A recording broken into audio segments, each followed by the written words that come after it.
the speech talked about how men feel this way less than women.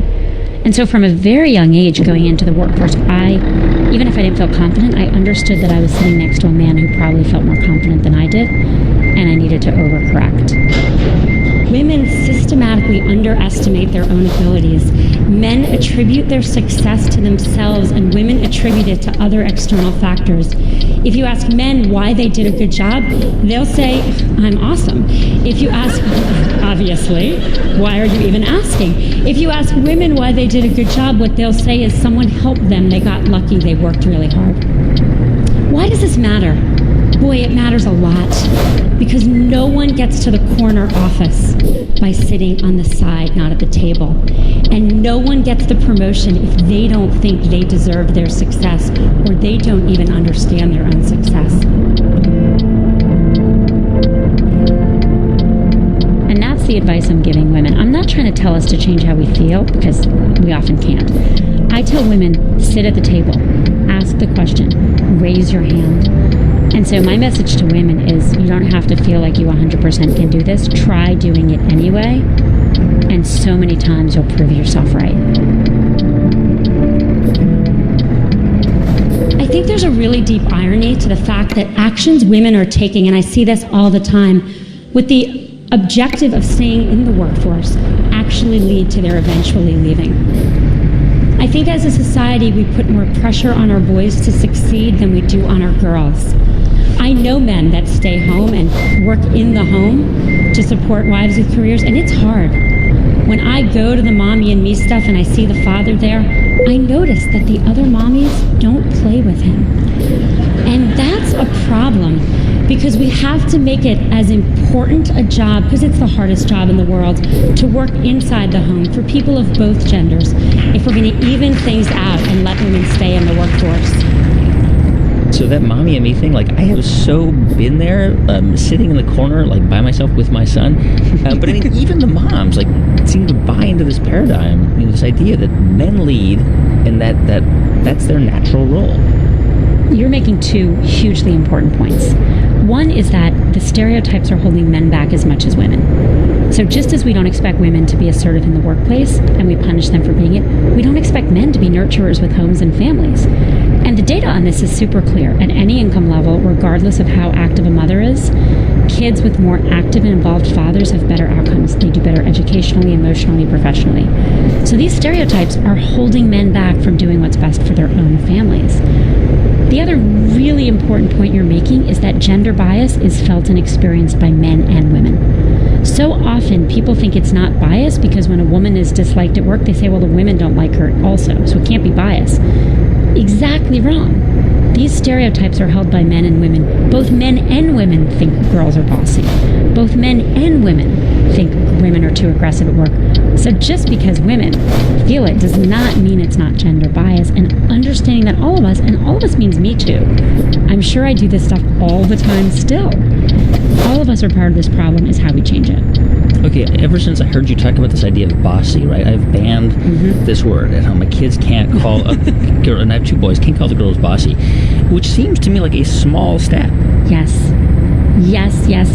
Like, what's something that anybody could do, like now, to change this? So, like, in 10 or 15 or 20 years, it isn't the case that, you know, we're celebrating just 20% of the Senate made up of women, but that it's 50%. We can understand how we discourage girls and women from leading and start encouraging them. We can do that in little ways and small ways. It starts with not calling your daughter bossy, and then in the workplace about saying that woman's not too aggressive. That woman is leading and getting results. The nice thing about all of this is we can do it today. You know, you made that change in your home in a minute. That's how this is going to happen. That's Sheryl Sandberg. She's the COO of Facebook and the founder of leanin.org, with some really big ideas about how people can make really big changes in the world and in their own lives by taking small steps. And you can keep these kinds of ideas coming by taking the small step of supporting your public radio station. And when everyone listening does the same, it'll have a huge impact. So your contribution right now, whatever the amount, will make a big difference to this station. And here's how to do it. Call 1-800-496-1530 or go online to cpr.org. I'm Pat Mack, and this is Colorado Public Radio. You're listening during our pledge drive, and it's the perfect time to take that small step and become a member. Show your support of smart and engaging programming like the TED Radio Hour, and join a growing community that recognizes the value of Colorado Public Radio. Pledge now at cpr.org or by calling 1-800-496-1530. London has it all, really. Someone is going to win a $10,000 8-day, 7-night trip for two to London, a prize package donated by the Apple family to inspire support for CPR. Think of it as an incentive, or a really nice carrot, there to entice you to make the leap from listener to listener member. Enter and pledge your support for in-depth news and music discovery now at cpr.org. If you're the winner of this trip, start calling it a holiday. Hail a cabbie, not a taxi driver, and put your luggage in the boot, not in the trunk. And although pledging isn't required, why not just take a moment to support Colorado Public Radio and be automatically in the running for one unforgettable London holiday? At cpr.org. Colorado Public Radio listener Marcia Hall is an evergreen partner. It's just a little bit each month, which makes it fairly painless. I don't have to think about it, and just keeps me giving all the time. Make your sustaining gift as an evergreen partner right now at cpr.org. Colorado Matters brings you important and interesting people from around the state every day. Read and listen to the stories we've covered last week, last month, last year, and beyond by clicking on Colorado Matters at cprnews.org. Support comes from the St. Olaf Band, presenting its tour program Mostly British at Lewis Palmer High School October 15th and at the Newman Center October 16th. Learn more at stolaftickets.com. It's the TED Radio Hour from NPR. I'm Guy Raz. So, in Utah, in a place called Bluffdale, there's a building, and its sole purpose is to store secrets. We've only seen photos taken from far away of the building, but we know about the size of the facility, and it's 140,000 square meters, which means it's a massive building. So, picture the largest Walmart, IKEA, Costco, Tesco you've ever been in. And now, picture 5 of them. It's in fact the largest data center on planet, and that's where our future data and communication will be stored. This is Mikko Hipponen. He's a white hat. It's my job to keep secrets, so... He's a hacker, but the good kind. He goes after the people who make computer viruses. This has been the last 25 years for me, and you also become paranoid in this line of business. You wouldn't believe the things I do to secure my systems and try to keep my own privacy. Anyway, that data center in Utah, well, we have a better idea of what might be stored there thanks to Edward Snowden and his trove of classified data from the National Security Agency. And what we do know is that it's the first data storage facility in the world designed to store a yottabyte. So to put this into perspective, if your personal computer has like 60 gigabytes of storage, a yottabyte is 16 trillion personal computers. Here's how Mikko described the place in his TED Talk. We estimate that just the electricity bill for running this data center is going to be in the tens of millions of dollars a year. And this kind of wholesale surveillance means that they can collect our data and keep it basically forever. Keep it for extended periods of time. Keep it for years. Keep it for decades. And this opens up completely new kinds of risks to us all. And what this is that it is wholesale blanket surveillance on everyone. And if we look back about the forecasts and on surveillance by George Orwell, well, it turns out that George Orwell was an optimist. We are right now seeing much larger scale of tracking of individual citizens than he could have ever imagined. I mean, you say that Orwell was an optimist. You mean you think Orwell was an optimist? It's that bad? Yes. I mean, I have to admit that a part of me is still like, not that bothered by it. I don't know. I mean, I am, I guess, a little bit, but most of me, like, I'm not losing sleep over this. It's just, why should any of us really be that bothered by it? Because surveillance changes history. In our case, it will change the future. Because we've come to the day where storing data doesn't cost almost anything anymore. It's so cheap to store all data, it's cheaper to keep it than to delete it. And that means people will change their behavior because they know anything they say online can be used against them in the future. And even though you might not be worried about your everyday chores, you don't really know how future will turn out. We don't want to give away any more of our rights than we absolutely have to, because every right we give away, we'll never get it back.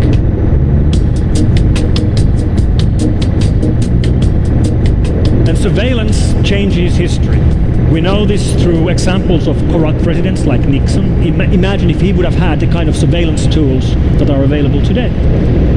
And let me actually quote the president of Brazil, Ms. Dilma Rousseff. She was one of the targets of NSA surveillance. Her email was read, and she spoke at United Nations headquarters, and she said, if there's no right to privacy, there can be no true freedom of expression and opinion, and therefore there can be no effective democracy. And when the leaks started, the very first thing I tweeted about this was a comment about how, when you've been using search engines, you've been potentially leaking all that to US intelligence. And 2 minutes later, I got a reply by somebody called Kimberly from the United States challenging me. Like, why am I worried about this? Like, what am I sending to worry about this? Am I sending naked pictures or something? And my answer to Kimberly was that what I'm sending is none of your business. And it should be none of your government's business either. And one thing we should all understand is that we are brutally honest with search engines. You show me your search history and I'll find something incriminating or something embarrassing there in 5 minutes.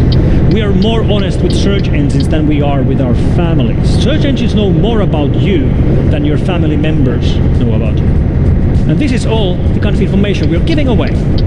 We're giving away to the United States.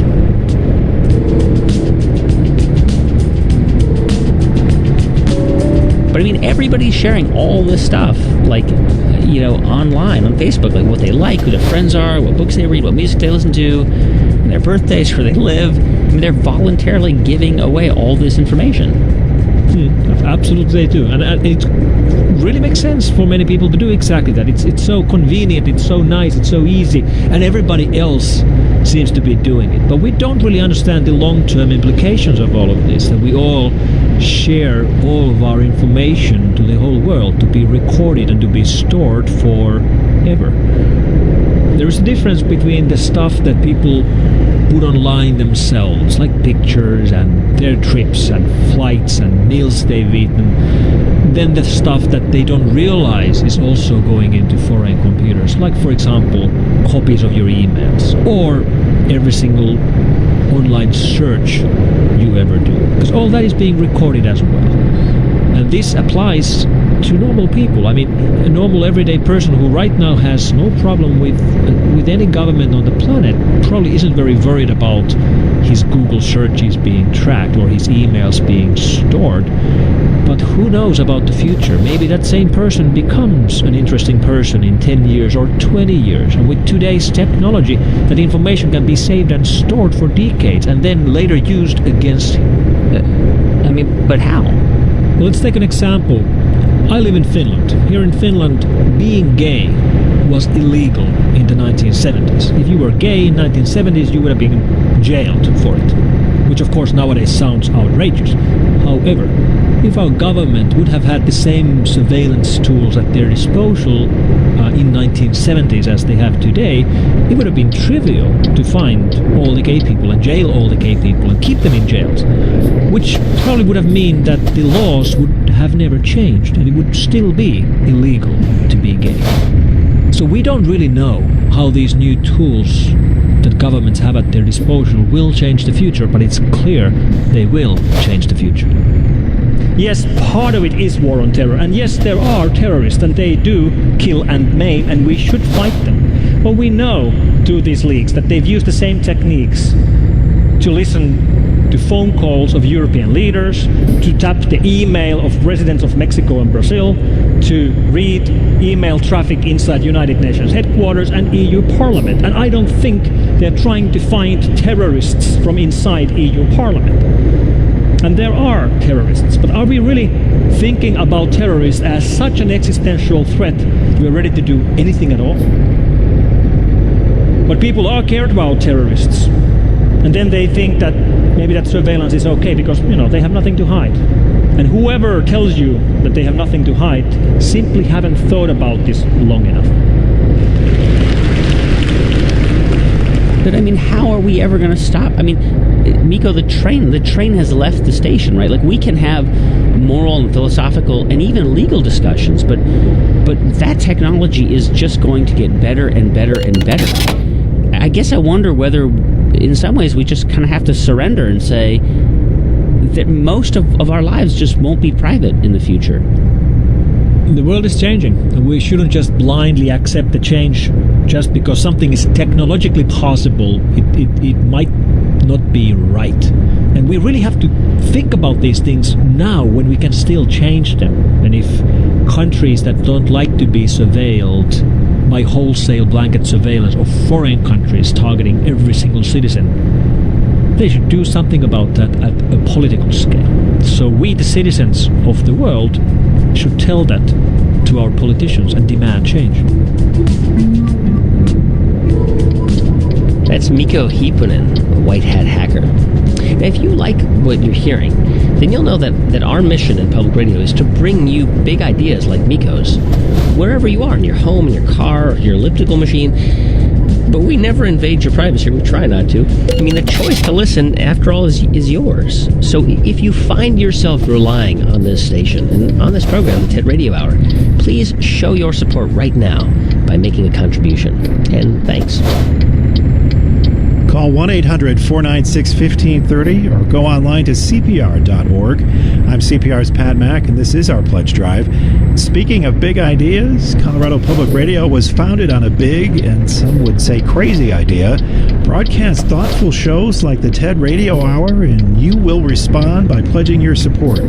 Well, we're testing you right now on that notion. Show your support and keep Colorado Public Radio strong. Pledge now, $100 a month, $50 a month, $10 a month, whatever's right for you. 1-800-496-1530 or cpr.org. Now imagine someone gave you $1,000 in spending money and you're in London and you can spend it however you want. Personally, my husband and I would probably visit as many pubs and drink as much beer as possible. But there's a misnomer, isn't there, Anna, that British beer is warm, which is not actually the case. Right, it's not room temperature? Well, it depends on the kind. You have the lagers that are cold, like in this country, and fizzy, and then you have things like stouts and porters, which is often more or less at room temperature. And they should be. Right, so I think, Americans have a funny idea of what British beer really is. Well, if you win this $10,000 trip for two to London and you spend your $1,000 in spending money that this includes, drinking as much beer as you like, you're going to come back a lot smarter about these kinds of beer issues. So we're talking about beer, well, not just because we like beer, but also because right now everybody making a pledge to Colorado Public Radio, and we know there are a lot of beer lovers in Colorado, everyone making a pledge can win a $10,000 trip for two to London, and this includes $1,000 in